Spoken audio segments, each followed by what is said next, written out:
बिलासपुर के युवक को शेयर मार्केट में पैसा लगाने का झांसा देकर 17 लाख रुपए की धोखाधड़ी करने वाले दो भाइयों को पुलिस ने मुंबई से गिरफ्तार किया है। युवक की पहचान पढ़ाई के दौरान दोनों भाइयों से हुई थी।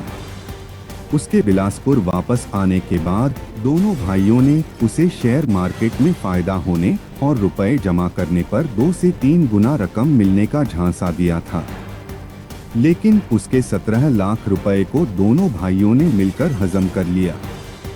मामला सिटी कोतवाली थाना क्षेत्र का है। टिकरापारा निवासी प्रतीक दामा करीब 4 साल पहले मुंबई में रहकर पढ़ाई करता था। इस दौरान उसकी पहचान मुंबई के मुलुंड में रहने वाले निमेश ठक्कर और उसके भाई रौनक ठक्कर से हुई। अपनी पढ़ाई पूरी करने के बाद प्रतीक वापस बिलासपुर आ गया। यहां आने के बाद उसकी निमेश और रौनक से मोबाइल पर बातचीत होती थी। प्रतीक ने पुलिस को बताया कि यहां आने के बाद निमेश और रौनक ने उसे घर बैठे पैसे कमाने का ऑफर दिया और शेयर मार्केट में पैसा लगाने का झांसा दिया। प्रतीक उनकी बातों में आ गया और दोनों भाइयों के अकाउंट में रकम जमा करने लगा।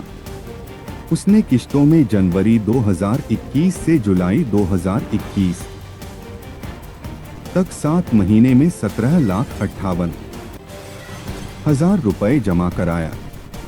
इधर 17,58,000 रुपए देने के करीब 1 साल बाद भी उन्हें कुछ फायदा नहीं हुआ और न ही उन्हें जमा रकम की जानकारी दी गई। तब प्रतीक ने दोनों भाइयों को जमा रुपए लौटाने के लिए बोला। इस पर दोनों भाई टालमटोल करते रहे। आखिरकार परेशान होकर प्रतीक ने पुलिस से शिकायत की, जिस पर पुलिस केस दर्ज कर दोनों आरोपियों की तलाश में जुट गई। इस दौरान पुलिस मुंबई जाकर उनके ठिकानों में दबिश दी, लेकिन दोनों भाई फरार हो गए थे। दोनों लगातार अपना ठिकाना बदलते रहे थे।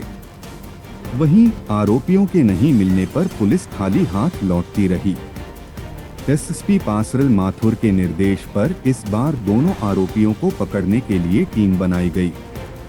उन्हें आरोपियों को लेकर वापस लौटने के निर्देश दिए। तब पुलिस की टीम 6 दिन तक मुंबई में रहकर दोनों आरोपियों की रेकी करती रही। इस बार पुलिस को कामयाबी मिल गई और दोनों भाइयों को पुलिस ने दबोच लिया।